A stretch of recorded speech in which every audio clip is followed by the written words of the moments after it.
Bonjour, alors de nouveau une petite vidéo faite sur le pouce. Très rapidement, je viens de trouver aujourd'hui, samedi, je crois que c'est le 24 avril, donc le numéro 73 avec les deux pots de peinture. Un Technical qui permettra de faire du pu de la DevGuard et le Nihilak Oxide que j'arriverai un jour à prononcer correctement. Et c'est toujours à 9,99 €. C'est pas spécialement un super prix, mais ça reste quand même deux excellents pots de chez Citadel Games Workshop. Et même si ça ne vaut certainement pas 5 €, ça trouvera son utilité, croyez-moi.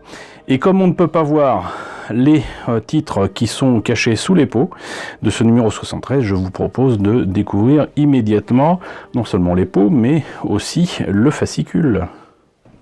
Alors en fait il s'agit de deux pots de Technical. Donc les Technical, c'est clairement pas le prix du pot de peinture de base, hein. C'est pas dans les 3,50 €, 3,60 €, je ne sais plus à combien se situe le prix des pots de chez Citadel Color. Maintenant il s'appelle Citadel Color, donc je pense que ça doit approcher effectivement des 4-5 €. Donc on s'y retrouve un petit peu, mais pas plus. Il semble que la Nihilak Oxide, je vous en ai parlé souvent, je vous ai dit que j'étais très satisfait de ce que ça donnait sur les spectres de Mortal Realms.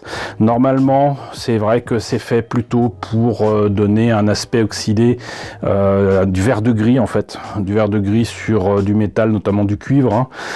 Vous n'allez pas mettre du vert de gris sur du doré, hein, ça rimerait à rien, le fait est que donc c'est une Technical qui va très certainement se révéler extrêmement intéressante dans les mois qui viennent, avec tout ce que nous réserve la nouvelle collection de Warhammer, cette fois-ci non pas 40 000, mais donc de Age of Sigmar, qui est proposée par Hachette. Enfin, la Northgul's Wrath, on me l'a précisé, merci à toutes les personnes qui m'ont laissé des commentaires à ce niveau-là.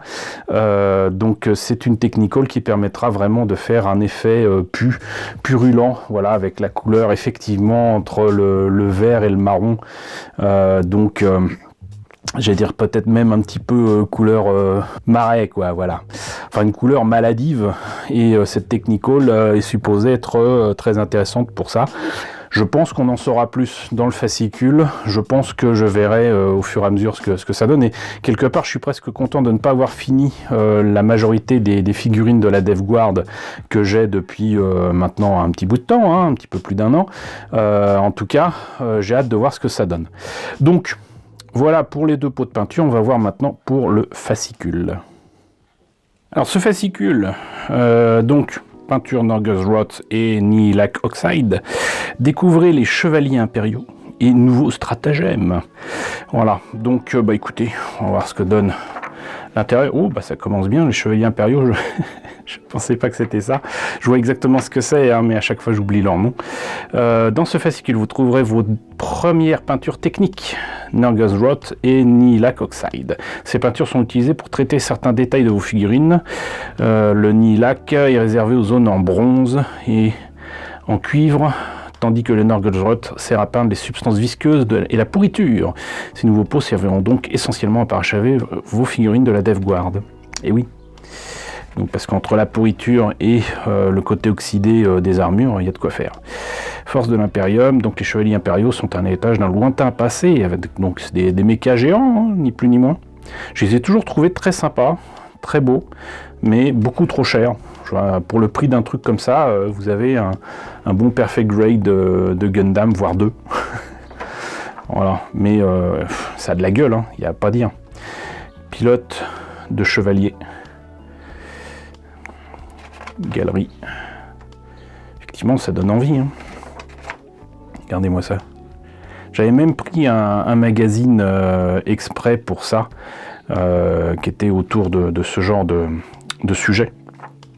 Et j'avais été étonné qu'il y avait essentiellement des images, pas de texte, et quand il y avait du texte, des fois, c'était pas écrit du tout, c'était des lettres, parfois même des lettres étrangères, qui complétaient la mise en page. C'est très étonnant.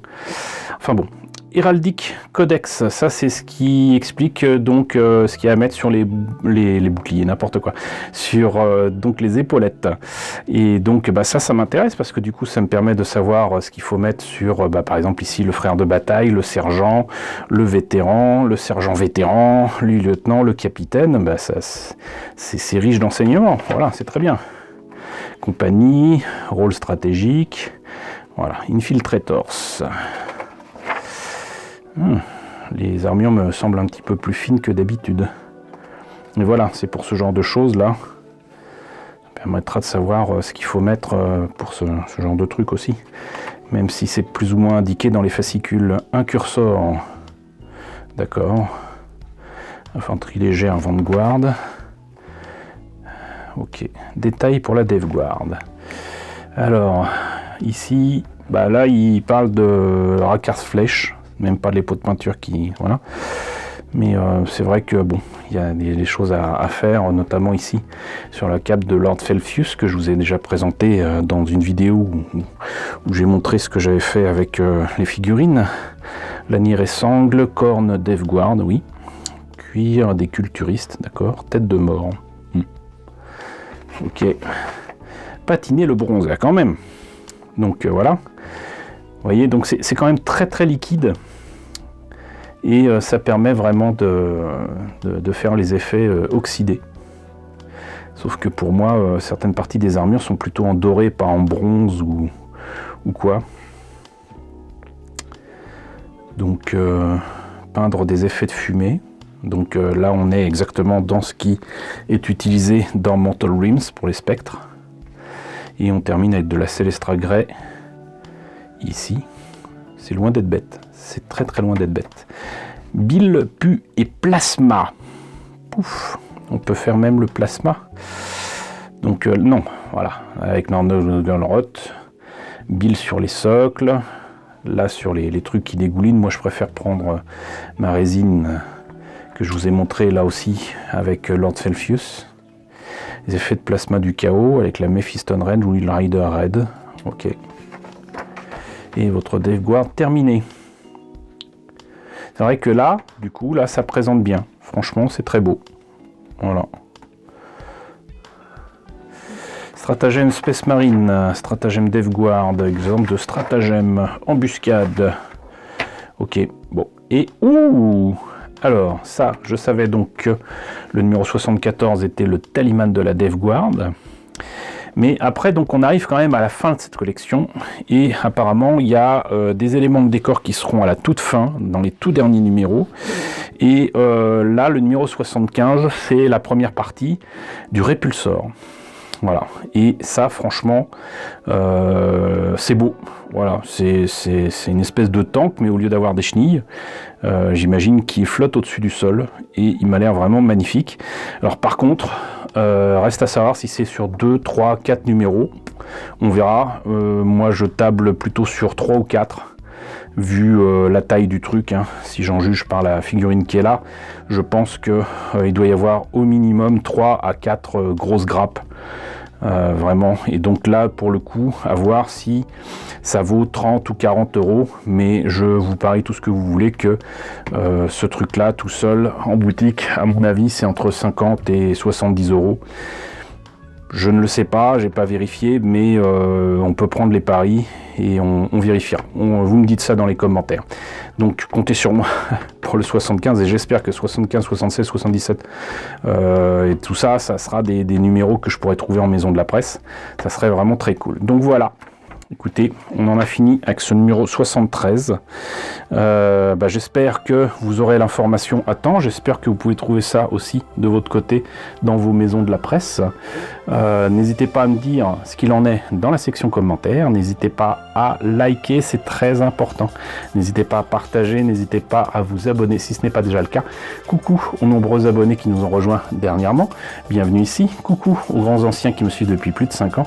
Merci à tous de votre fidélité. Merci à tous de votre soutien sur Tipeee et sur Paypal. Surtout prenez soin de vous, surtout en ce moment.